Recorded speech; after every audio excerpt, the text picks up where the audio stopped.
Assalamualaikum warahmatullahi wabarakatuh. Selamat datang kawan-kawan semua di channel Riam Biru. Terima kasih banyak untuk kawan-kawan yang sudah berkenan hadir di channel ini. Dan pada kesempatan kali ini ada satu cerita datang dari seorang kawan. Ini cerita lumayan cukup fresh. Jadi ada seorang kawan dari SMA dulu gitu ya. Dan seiring berjalannya waktu, si kawan itu namanya itu Mas Kirno. Nah, si Mas Kirno itu dia menikah dengan orang Pekalongan. Istrinya itu orang Pekalongan dan akhirnya tinggallah di sana. Ya, seiring berjalannya waktu lagi, dia sering bolak-balik pulang ke Tegal sini. Dan baru beberapa hari yang lalu dia itu main ke sini dan dia membagikan satu cerita atau pengalaman horor yang pernah dialaminya sekitar setahun yang lalu lah. Jadi pada waktu itu di rumahnya yang dulu dia tempati emang dari kecil gitu ya. Dia kan punya banyak kakak. Nah, kakak-kakaknya itu semuanya, saudara-saudaranya itu udah pada menikah semua.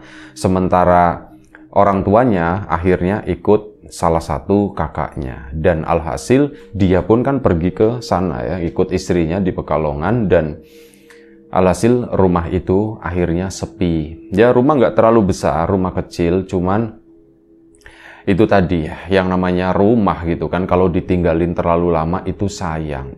Nah, dia pun berpikir, aku apa nempatin ini aja kali ya. Lagian di sana di Pekalongan juga masih nebeng sama, masih ikut sama mertua. Mendingan aku pulang ke sini, ada tempat kosong. Untuk masalah pekerjaan kayaknya lah nggak beda-beda jauh dengan apa yang aku lakukan di sana di Pekalongan. Di sini juga ya aku dulu bekerja, bidangnya pun sama gitu ya. Kepikiran lah Mas Kirno hal itu tahun lalu ya. Dan akhirnya rumah yang kosong itu udah kurang lebih sekitar 1 tahun gak ditinggalin. Memang ada yang merawat, sesekali ke sana ngebersihin dan sebagainya. Itu kakak-kakaknya, saudara-saudaranya yang memang masih tinggal di Tegal, cuman mereka sudah mandiri lah, punya tempat tinggal sendiri. Akhirnya Mas Kirno pun pulang ke rumah. Istri masih di sana. Dia sengaja pulang, cuman mau nengokin, cuman mau ya ngomong sama kakak-kakaknya, tentu saja ngomong sama orang tuanya. Ini rumah kalau boleh tak tempatin, kata situ ya. Soalnya sayang kalau dianggurin kan. Nah, ada rencana seperti itu. Dia pun balik ke sini, ke Tegal itu. Sampai Tegal ya kurang lebih, tidak cerita sih ya, kemungkinan siang atau pagi lah. Nah, setelah itu dia pun berkeliling ke tempat kakak-kakaknya. Nengokin rumah sebentar, kondisi dikunci karena dia tuh nggak megang kuncinya. Cuman ini tegur sapa dengan para tetangga gitu ya. Dan akhirnya dia pun mendatangi saudara-saudaranya gitu ya, termasuk ibunya, dan mengutarakan apa yang yang diniatkan itu kalau mau menempati rumah tersebut. Ngomong sama mereka gak ada yang keberatan, semua ya udah tempatin aja mending. Kalau emang ada yang mau nempatin di situ mending bagus tempatin aja katanya. Akhirnya sudah seneng kan. Nah, saat seneng dimintalah kuncinya karena aku mau istirahat di sini, pulang ke Pekalongannya itu besok aja gitu pikir dia. Akhirnya sudah, dia pun malam hari sekitar jam 8 pulang dari tempat kakaknya tersebut. Pulang menuju ke rumah itu, rumah dulu, rumah utama yang ditinggalkan. Nah, buka pintu, listrik itu masih nyala. Di teras itu dinyalain terus, soalnya nggak enak sama tetangga kalau misal digelapin ya.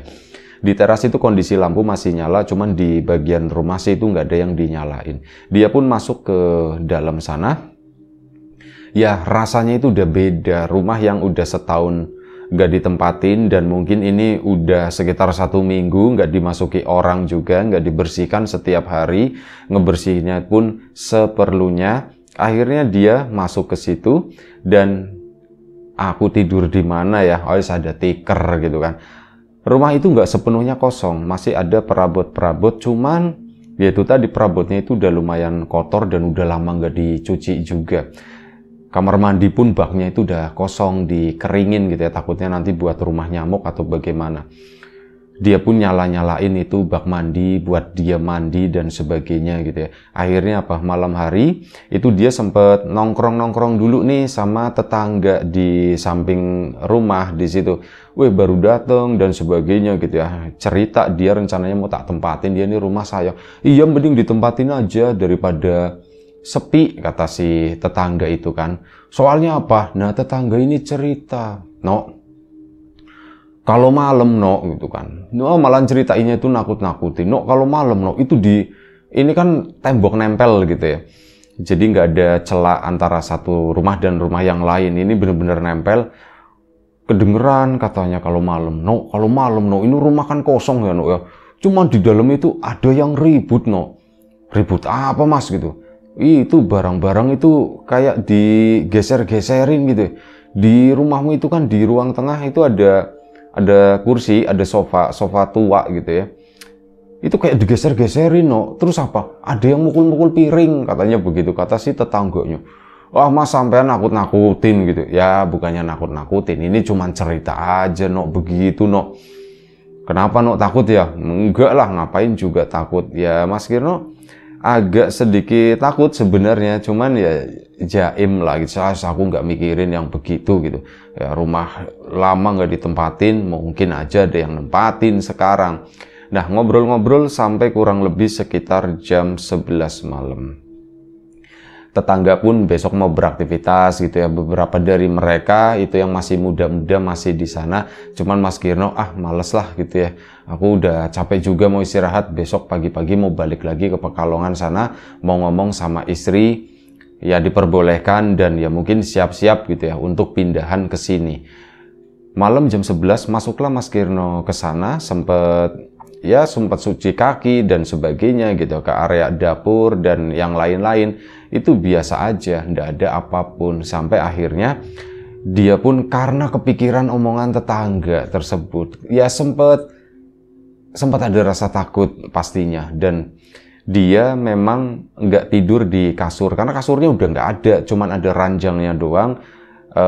Kasurnya dan yang lainnya itu ndak ada. Dan akhirnya dia memilih untuk ada tikar di situ kan, dia ambil, digelarlah di ruang tamu di situ. Jadi ruang tamunya dulu memang nggak pakai sofa, sofanya itu dipindah ke tengah, ruang tamunya itu cuma pakai karpet doang. Nah, ini karpetnya nggak ada. Akhirnya sudah gelar tikarlah di ruang tamu itu, mulai tiduran gitu ya. Lampu pun tetap dinyalain terang gitu karena takut. Sampai akhirnya dia kan terbiasa tidur gelap. Rasa-rasanya tuh kok susah aku tidur terang begini, mata itu terlalu silau. Tak matiin aja deh di ruang tamu. Akhirnya di ruang tamu itu dimatiin. Dia tidur mepet ke jendela depan. Ya di dekat situ, mepet di jendela depan. Dia tidur di sana, tiduran lebih tepatnya. Meremlek ini udah lumayan enak nih, cahayanya remang-remang, cuman dari ruang tengah sama di kamar-kamar gitu ya, pokoknya sama ada yang di teras. Dia lagi tiduran, lagi merem-merem begini. Ini dia tuh ngerasa tikar gitu ya.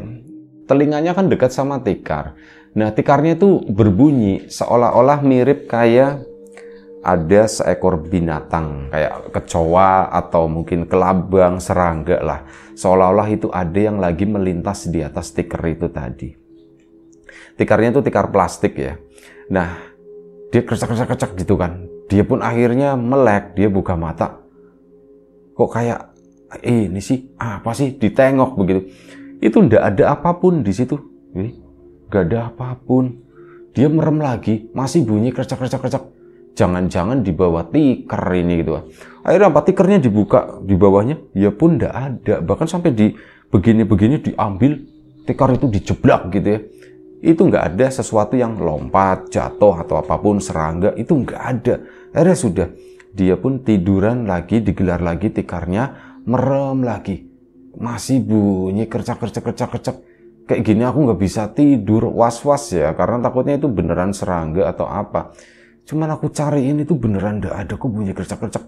Apa di telinga aku kali ada semut atau apa? Ya nggak ada, aku nggak ngerasain apapun di dalam telingaku. Akhirnya udah, dia pun coba terus merem begitu kan. Dia diem aja, fokus, aku mau tidur, aku mau tidur. Suara itu kadang hilang, kadang muncul, kadang hilang, kadang muncul. Sampai akhirnya suara itu tuh bener-bener lumayan cukup keras dan lumayan cukup deket di sampingnya. Akhirnya dia pun nengok begitu buat nangkep gitu. Meskipun itu kan remang-remang ya. Tadi saat dikebutin begini, di ruang tamu dinyalain dulu, minimal ada cahaya gitu. Ini kan udah kembali gelap. Si Mas Kirno itu nengok ngeliatin itu yang di sampingnya tuh. Ternyata apa? Dia tuh melihat tangan. Ada tangan cuman kayak di ujungnya doang gitu ya. Telapak tangan ini. Cuman itu lagi lagi begini jarinya tuh, katanya jalan-jalan itu seperti ya, dicontohinnya tuh begini ya, itu kayak gitu, kayak orang main piano, lagi seperti itu, ditengokin, astagfirullahaladzim, dia bangun, apa itu gitu kan, langsung dinyalain lampunya, cetrek, gak ada apa-apa gitu. Di situ asem, kok ada begituan, kok ada tangan segala macem gitu. Alah, aku udah ngantuk lah, aku udah capek lah. Udah dong. Nah, akhirnya ngomong dia, udah dong, jangan gangguin dong. Aku lahir di sini, aku gede di sini. Jangan model begini-beginian, kata si Mas Kiro, ngomong sendiri pelan-pelan. Akhirnya dia pun balik ke situ. Tidurlah dia. Akhirnya tertidur, suara itu hilang. Dia pun berpikir, oh ya sudah, aku udah ngomong kayak tadi, mungkin ngerti kali, nggak mau gangguin. Aku cuman ini malam ini numpang tidur sebentar, nanti besok mau tak tempatin, katanya begitu. Dan akhirnya dia tertidur. Nah, ini udah tidur, bener-bener tidur pules. Sampai akhirnya apa? Dia lagi tidur, bener-bener kaget dan dia itu merasakan sakitnya. Kayak ada sesuatu yang dia nggak ngelihat gitu ya. Posisi itu lagi merem, lagi tertidur. Dia nggak melihat, tapi ada sesuatu yang jatuh dari atas. Ini kayak semacam orang panjang, debuk gitu kan. Itu ngejatuhin badannya yang memang tidurnya tuh terlentang. Tangannya itu ditaruh di atas keningnya, di atas matanya. Itu ada yang jatuh, sampai dia tuh begitu sakit gitu kan. Apa ini? Dia pun melek gitu kan. Begitu melek, ini kata dia, seumur hidup aku itu baru ngelihat yang aslinya gitu ya. Aku cuman sebelumnya ya cuman lihat di TV atau di apa gitu ya. Belum pernah ngelihat yang benerannya gitu sebenarnya. Itu di sampingnya tergeletak satu sosok pocong. Bener-bener tergeletak di situ. Diem aja si pocong itu. Si Mas Kirno-nya dia juga nggak bisa ngapa-ngapain, cuman bisa diem doang. Badan itu rasanya kaku semuanya, aku nggak bisa gerak. Asu ini pocong itu tadi gitu ya. Kok pocong, kok didatangkan pocong, kok pocong. Dia pun akhirnya apa? Coba untuk itu bangun, dia hanya bisa balikin badan ke sana, ngadep ke arah tembok yang atasnya itu ada jendela itu tadi. Udah cuman ngadep di situ aja, ngumpet dan nggak terjadi apapun. Cuman ya dia itu udah trauma. Akhirnya apa? Dia pun bangun, tikarnya itu ditaruh di teras. Malam itu tidurnya di teras ya sampai pagi lah. Resikonya ya itu tadi, untung dia memang dari rumah udah sedia sarung ya. Akhirnya tidurnya itu ngeringkel di sarung, di dalam sarung itu. Udah keesokan pagi bangun, dia pun akhirnya ya masuk rumah lagi, cuman masih dengan kondisi yang takut. Kok ada pocong segala macem ya. Udah aku siap-siap. Dia rencananya mau balik Pekalongan, tapi mau mampir ke rumah kakaknya dulu. Mampirlah ke sana sambil nyari sarapan gitu kan. Syukur-syukur di kakaknya disediain sarapan. Akhirnya ke sana, ketemu sama keluarga kakaknya, sama ibunya yang rumah kakaknya yang ada ibunya maksudnya. Nah, ketemu sama ibunya juga, cerita semua. Mak, begini mak, aku semalam itu rumah ada setannya mak itu. Orang emang iya, kata emaknya begitu. Jadi ternyata ada sesuatu yang memang gak diceritakan oleh emaknya. Waktu itu alasan kenapa emaknya memutuskan untuk pindah, meninggalkan rumah tersebut, ya karena itu gak bisa tinggal sendirian di sana, takut. Soalnya apa? Ada itunya sekarang. Dulu itu ndak ada, kata si emak. Cuman sekarang kayak gitu no. Banyak no di dalam no. Makanya ya emak takut. Loh emak kok nggak cerita gitu. Ya emak juga lupa katanya, kata si emaknya. Oh begitu, terus ini gimana mak? Ya udah tempatin, kalau mau tempatin aja. Kalau mau didoain dulu lah, kata si itu. Aduh, kata si Mas Kirnonya. Kalau doa-doa begitu ya nanti ada biaya lagi ya mak. Ya itu terserah kamu. Si kakaknya ngeledekin, takut paling nanti kalau diinin sama kamu no, nggak tahan sama bau kamu juga. Wah, tempatin aja nanti hilang sendiri, kata si kakaknya itu bilang begitu. Ya intinya Mas Kirno itu udah dapat catatan gitu ya. Kalau di rumah itu ternyata sebelumnya saat emaknya masih tinggal di sana sendirian, itu pun sudah ada penghuninya. Dan akhirnya apa, Mas Kirno pun pulang ke Pekalongan. Hal itu nggak diceritakan ke istrinya. Kalau diceritain, oh pasti nggak mau gitu kan. Akhirnya ke sana ke Pekalongan pun langsung siap-siap pindahan dan sebagainya. Dan kalau doain selamatan begitu, lah pakai biaya lagi, pikirnya Mas Kirno. Udahlah bismillah aja lah, nanti juga hilang sendiri. Akhirnya keluarga pun diboyong ke situ, punya anak 2, istri gitu kan. Ke sana, anaknya juga waktu itu udah SD ya, dia udah siap-siap nanti mau ngurus pindah sekolah dan semuanya itu udah disiapkan.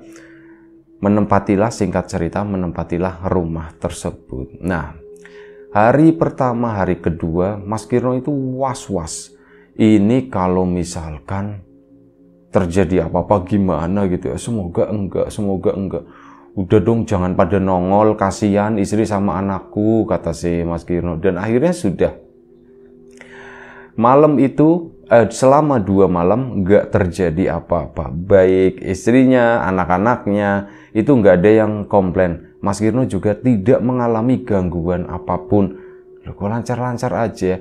Nah, setelah hari ketiga baru istri sama anak-anaknya tuh aman, tenang-tenang aja. Cuman yang kena teror, yang melihat terus itu sih Mas Kirno. Ya terutama itu tadi, ada sosok pocong. Itu tuh suka pindah-pindah kemana-mana. Di rumahnya itu kan ada 2 kamar. Jadi Mas Kirno memutuskan kamar ini dua-duanya itu tidak boleh kosong. Karena apa? Ada pengalaman setiap kamar yang dimatikan, terutama saat malam hari, ya di dalam kamar itu ada yang nempatin ya si pocong itu tadi. Cuman istri sama anaknya itu nggak pernah ngelihat. Yang ngelihat itu satu-satunya ya cuman Mas Kirno doang. Dan akhirnya begitu, jadi itu ya, buat ngirit listrik, pikir dia. Lagian ini emak sama anak-anaknya itu masih ngumpul di situ, dan karena pertimbangannya Mas Kirno itu tadi, anak-anak jangan tidur misah dulu, tidurnya bareng dulu, takutnya itu digangguin. Karena akhirnya udah ngumpul kan berempat, satu kamar. Kamar yang satunya itu buat naruh barangnya dia itu dari Pekalongan belum dibawa semua, memang masih sebagian kecil lah. Nah itu ditaruh di situ. Lampu pun akhirnya dimatikan. Nah saat itu tadi lampu dimatikan, Mas Kirno itu melihat semada yang berdiri di situ, dan itu ya jelas banget, bukan, itu adalah sosok pocong yang pernah ngejatuhin dia saat dia lagi tidur. Dan pada suatu hari sekitar 1 mingguan lah tinggal di sana, yang bikin tenang itu udahlah nggak apa-apa gangguin aku, yang penting istri sama anak-anakku itu jangan disentuh, udah itu aja. Prinsipnya Mas Kirno tuh begitu. Hal itu pun diterima sama dia gitu kan. Sampai akhirnya dia pun ada pengalaman mandi. Waktu itu dia udah dapat pekerjaan baru. Dia bekerjanya memang berangkatnya itu agak lumayan cukup siang, sekitar jam 9. Pulang-pulang itu sore. Nah, kadang itu ada lembur juga, tergantung. Lembur itu nggak bisa ditinggalin ya. Kalau lembur artinya ada pesanan yang lagi dikebut, jadi harus cepat selesai. Pokoknya malam itu tuh harus beres semua gitu. Nah akhirnya apa? Mas Kirno pun lembur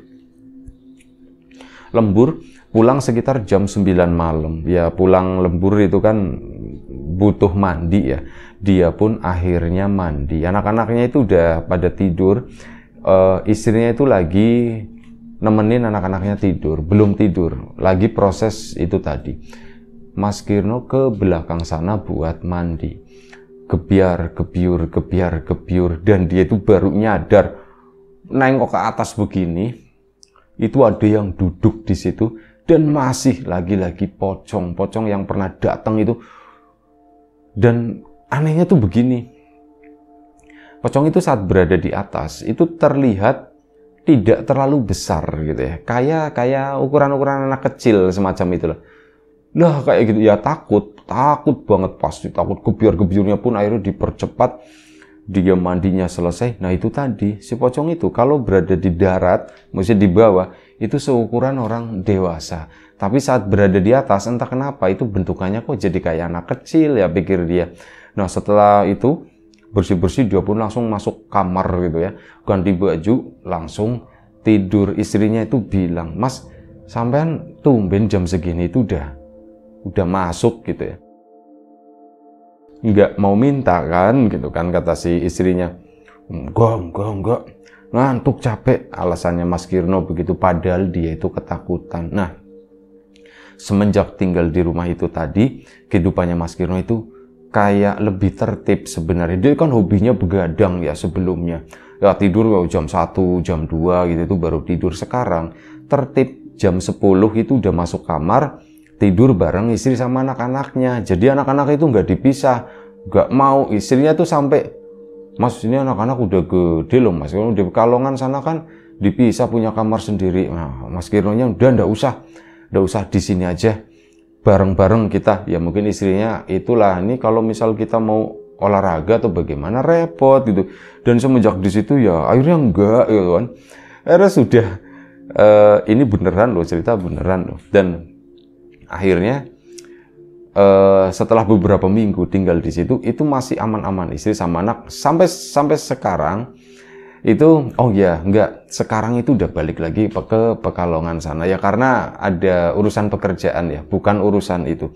Kalau urusan itu memang ditahan, aku tak kuat-kuatin, aku nggak boleh kalah, nggak boleh gimana. Jadi pernah ada sesuatu yang menurut dia itu paling nyebelin. Waktu itu ada seorang kawan datang.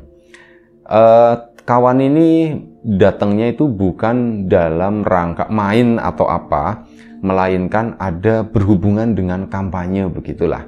Jadi dia itu, si temannya itu nyalon jadi sesuatu dan mau minta bantuan si Mas Kirno, ayolah beri dukungan gitu ya.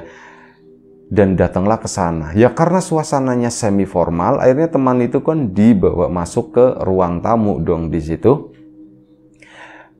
Pakai tikaran doang, memang nggak ada kursi di sana. Akhirnya pakai tikar, gelaran di situ. Temannya itu berdua, Mas Kirno sendiri itu kan, ngobrol udah dikasih minum. Di tengah-tengah obrolan, ini si temannya tadi ngomong, "Nok, wah apa sih Nok?" gitu, ngomong begitu. "Emang bau apaan?" kata si Mas Kirno. "Baunya bangkai gini ya." "Iya, bau bangkai, kayak bau tikus mati," kata si salah satu temannya itu. Kata si temannya tadi. Itu bilang, "Iya, ini kayak bau tikus mati." Si Mas Kirno pun bingung, bau bangkai. Aku nggak nyium apa-apa. Nah dia kan penasaran, akhirnya celingak-celinguk. Ternyata di belakangnya itu nyebelin. Ada yang berdiri di situ, cuman Mas Kirno nggak nyium bau apapun, justru teman-temannya itu yang nyium bau. Dia jatahnya itu melihat, sementara temannya itu jatahnya nyium baunya. Asem ini ternyata, akhirnya geser begitu kan. Ini teman-temannya, "Nok, pindah depan aja yuk gitu." "Ya udah, ayo. Aku nggak nyium bau apapun," katanya. Orang nggak bau apanya, orang temannya ini berdua itu kayak gitu. "Baunya kayak gitu banget Nok, sumpah Nok. Parah," kata si temannya tadi, "baunya parah." Mas Kirno pun masih ngelongok dari jendela itu tadi, dari jendela depan. Asem masih ada berdiri di sana. "Nok, emang kenapa sih Nok? Itu bau apa sih Nok? Barangkali di atas kali ada yang mati." "Kalau di atas ada yang mati, harusnya kalian kesini itu udah bau. Masa baunya itu baru muncul sekarang? Orang aku aja nggak nyium baunya, aku ngelihat," katanya begitu. "Nok, kamu ngelihat apa Nok?" Nengok lagi gitu kan, udah nggak ada di situ. Mas Kirno mau cerita nggak ya? Nah si temannya penasaran, "Nok, kamu lihat apa Nok?" "Pocong ya Nok ya?" Nah langsung nebak begitu gitu. "Iya, kok kamu tahu?" Ya baunya begini banget kata si temannya. Apalagi gitu kan. Katanya kalau kuntilanak itu kan baunya wangi. Ah, ini kalau misal baunya begini, bau bangkai, itu artinya pocong. Ada pocong ya, Nuk, ya gitu. Ada, katanya begitu. Akhirnya sudah diceritakan sama Mas Kirno begini, begini, begini, begini. Temannya pun akhirnya balik dan tambah percaya sama Mas Kirno. Tolong ya, kamu itu sakti beneran kayak gitu, berani soalnya. Dono tolongin, Dono tolongin, tolongin. Ya, tolongin apa kata si Kirnonya kan? Tolongin apa? Ya apa kek, doain kek atau gimana gitu. Ya tenang aja, nanti tak doain gitu ya begitu. Cuman ya ada harganya. Mas Kirnonya bilang begitu. Berapa nok? Berapa nok?